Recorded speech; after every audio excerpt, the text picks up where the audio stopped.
The year was 2014, and a 14-year-old me had an idea to make a fully fledged Half-Life 2 mod called Anti-Trooper 1. After recruiting the help of a 13-year-old Mahogany and a 12-year-old Marvel, as well as a handful of other friends and a quick trip to a company name generator website, Deadwater Media was born.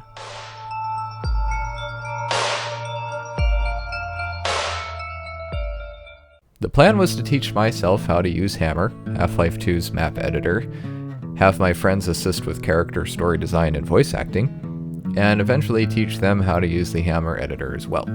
From there, we'd make map after map until we had reached the end of the story and released the mod as a full story-based campaign for Half-Life 2. It didn't matter how long it would take to do that, and regardless of the fact that I was the only one that had actually played Half-Life 2 before, it was fun, and that's all that really mattered to me. I made around 3 very basic test maps playable within our mod's very own launcher and main menu, complete with custom company info replacing the Valve head guy.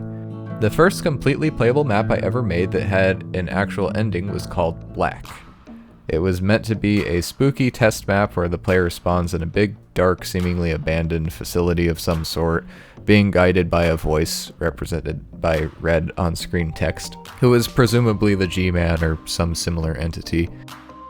I was still just beginning to learn how to map, and I didn't feel confident with adding a lot of props and details. So my plan was to basically make the facility as dark as possible with sparse lighting to create some sort of atmosphere without having to rely on a lot of detail. I hid zombies in the shadows in the main hallway so they would slowly creep out into the light to swarm you as you walk down the hall. The second half of the map was a large, completely unlit room. Upon entering the pitch black room, the voice tells you to find a light switch. The large unlit room had 2 different areas you could discover by fumbling around in the dark with your flashlight for long enough. The first was the objective, a small room with a locked door puzzle and a terminal to turn on the facility's lighting.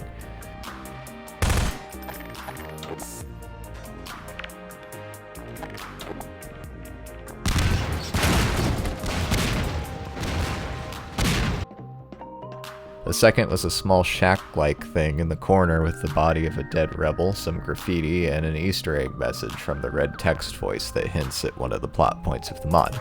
Once you turn on the lights and make your way back to the large, previously unlit room, a giant Combine logo can be seen illuminated by a spotlight on the wall, and the voice welcomes you to the Combine Overwatch. Fade to black, and the map ends. Only a few other maps were ever made for our mod, all of them by me, and only one other of which I have footage of, but that one was far less interesting. Fast forward to the recent past, and in the summer of 2020, after playing Half-Life Alyx, I decided I wanted to try my hand at making maps again, but this time in Source 2, and for Half-Life Alyx instead of Half-Life 2, of course. I decided what better way to learn the new tools than recreating the map I made to learn the previous generation of the same tools 6 years ago. It seemed fitting, and finishing Half-Life Alyx had made me nostalgic for the Anti-Trooper 1 days. The map I made in Half-Life Alyx isn't an exact recreation though, more of a complete remake. I didn't just want it to be a single hallway and then a big black room with mostly nothing in it. Walking in VR is boring and slow if there's nothing to look at, and the whole gimmick of the room was walking around in pitch blackness until you found something in the first place. So I kept the general idea of the original, but tried to put a little bit more effort into it. This time there's a little bit more of a story to the environment, and the guiding voice is absent. You wake up in some sort of Combine armory, take a weapon, and proceed to the door.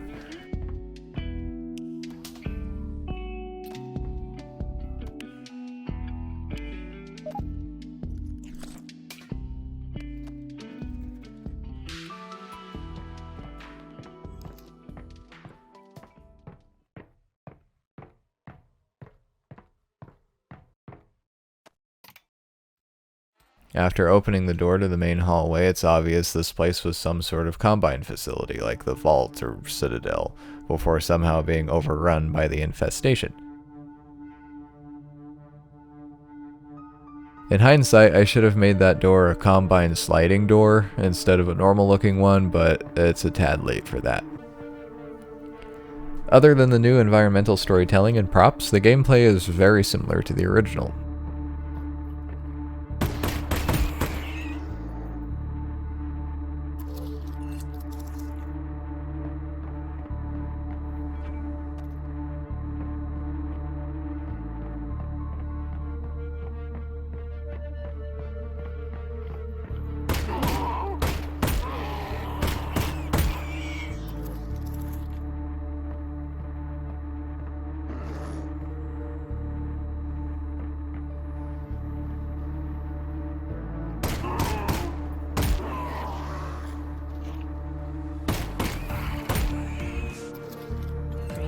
left.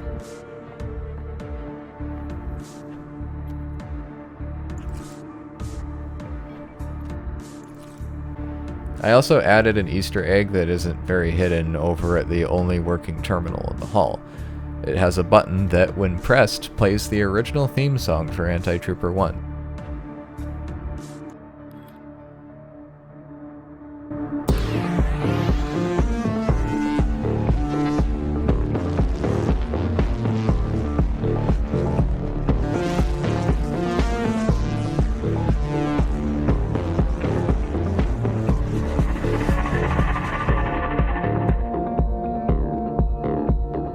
That no one ever really heard, because we never got to use it.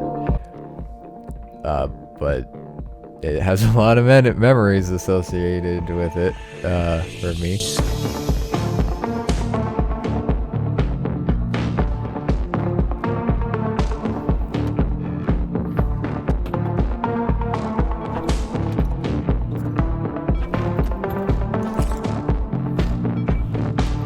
Beyond the body and crates partially blocking the door is where things get a lot different.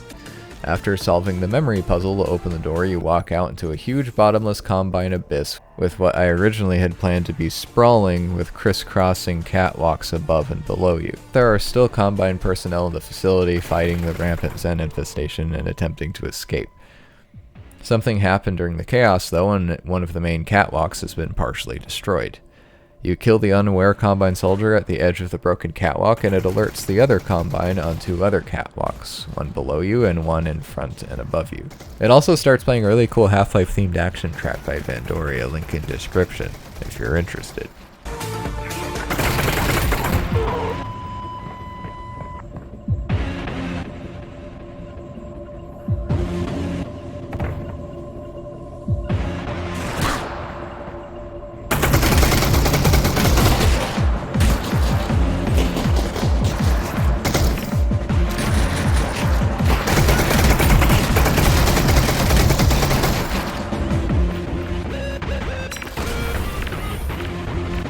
South left.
This part actually confused me when I was recording this playthrough. I had a newer version of the map where there was a small Combine warehouse storage area in this room with hidden loot and a wiring puzzle, but I apparently never compiled that version of the map, and since I haven't played or worked on this map for about a year now, I completely forgot. Other changes in the newer version included light blockers on the edges of the little combine triangle building thingies so the light wouldn't leak out onto the wall they were attached to, as well as a dead combine slung over the railing of one of the further catwalks with some ammo on his belt. Oh, and better combine pathing so the other two combine that were supposed to run out on the top catwalk don't get stuck in their little hut. I had planned to do a lot more with this map and eventually release it publicly once it had a proper ending, but unfortunately, I no longer have the time or the energy to do that, so I'm just releasing it unlisted for now. Link in description if you want to goof around with it. If you're curious about the fate of Anti-Trooper 1 itself, the mod was eventually cancelled in favor of me turning it into an animated series instead. I even completed an entire episode. We even got a voice actor by the username of Charming Vagrant, or the Charming Vagrant.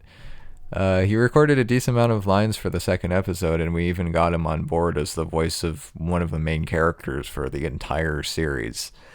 I still feel bad that the episode introducing his role never came to fruition. Come on, sis. We'll make it through this. We always do. The series isn't actually canceled, though. It's just on indefinite hold right now. I plan on eventually continuing it in the future at a better time for me when I can really put all my focus into it. Someday. Get out of that refrigerator right now!